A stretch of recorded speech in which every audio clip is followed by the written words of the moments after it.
Mon papa, je le vois 1 heure par an quand il va au Festival de Cannes pour s'occuper de stars de cinéma. Je le retrouve dans un jardin public, celui qui est derrière l'hôtel Negresco. Et pendant ce temps, ma grand-mère m'attend. Pas longtemps.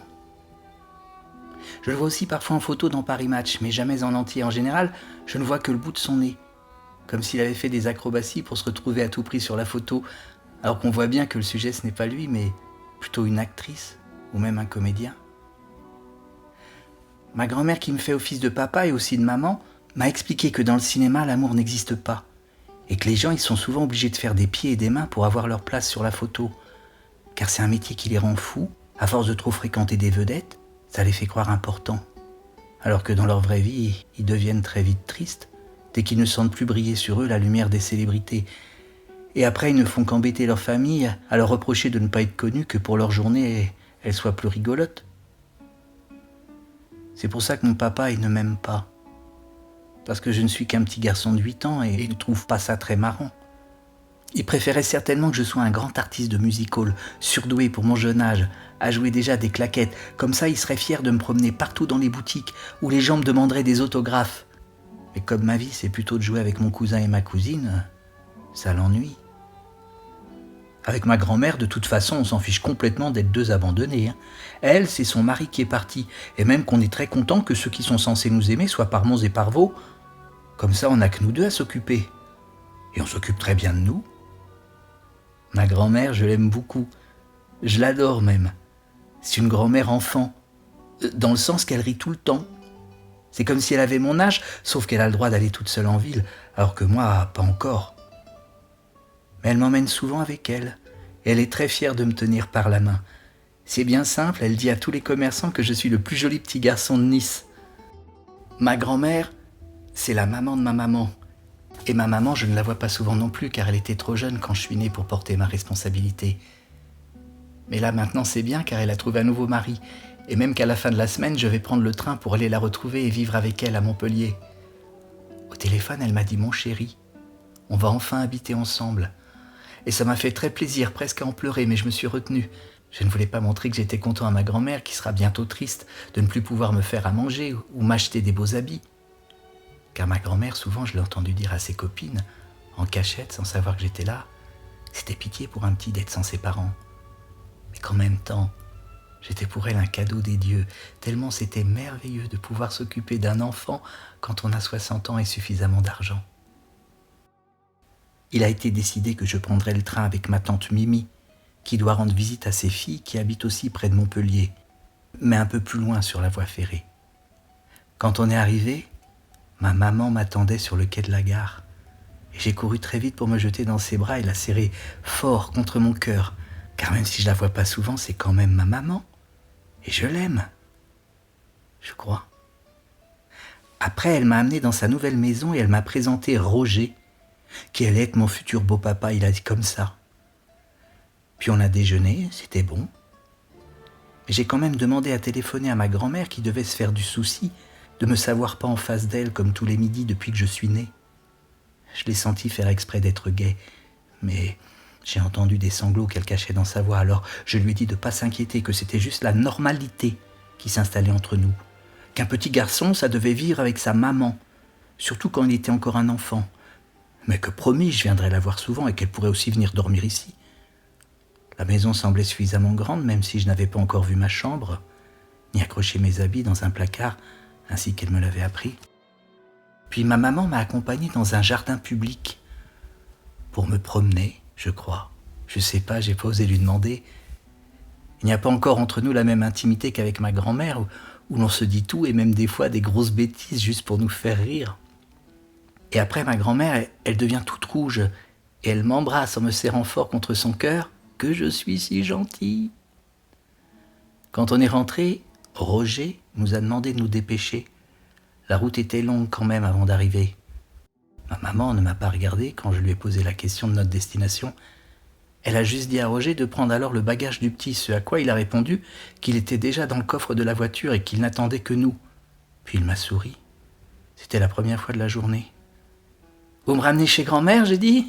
« On part déjà en vacances, super. Où ? Aux États-Unis ?»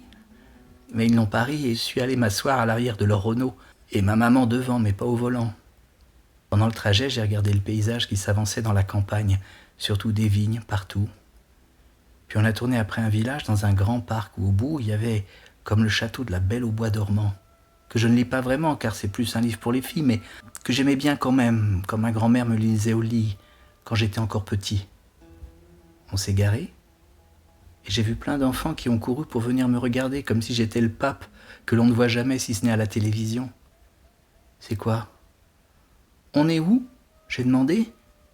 Mais encore une fois, je n'ai eu que leur silence comme réponse. J'ai essayé de m'énerver et de faire un de mes caprices qui fonctionne si bien avec ma grand-mère, mais ma maman m'a saisi la main qu'elle avait bien froide soudain. Et on a monté un grand escalier de pierre pendant que Roger sortait ma valise. J'ai eu envie de pleurer. Je vivais les mêmes images que j'avais déjà vues dans un vieux film au cinéma, mais je n'en ai pas eu le temps car un monsieur est arrivé et m'a fixé droit dans les yeux en me souhaitant « bienvenue dans son pensionnat ». Ma vie s'est écroulée.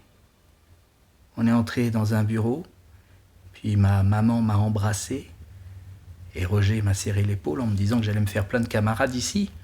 J'ai failli lui répondre que des amis, c'était pas ça qui me manquait à Nice. J'avais Pilou, Anatole et Charles. Je n'avais donc pas besoin des siens de sa région qui sent trop le vin.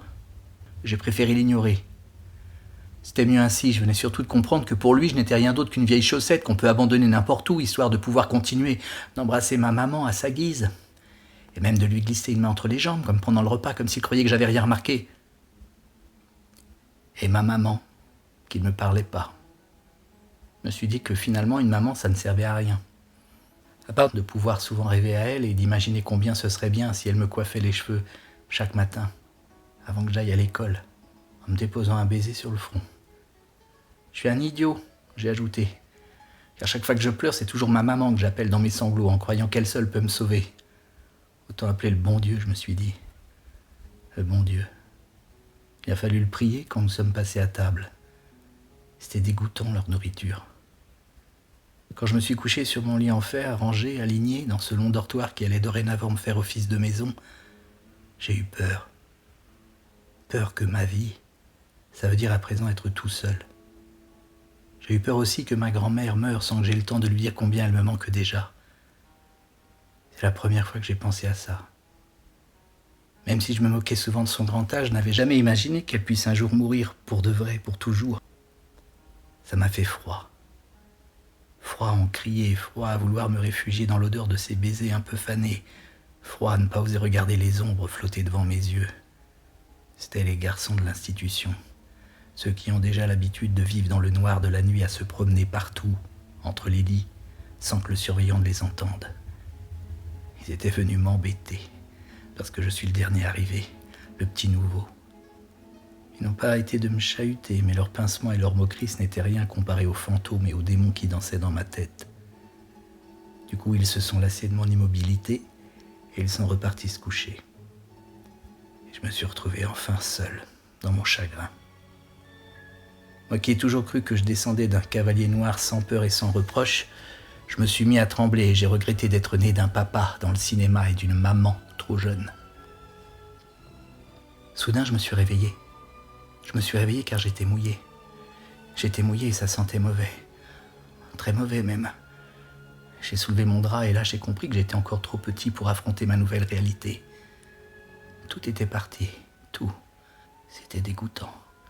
J'avais tout évacué, ma douleur, ma colère, ma peur, mes regrets.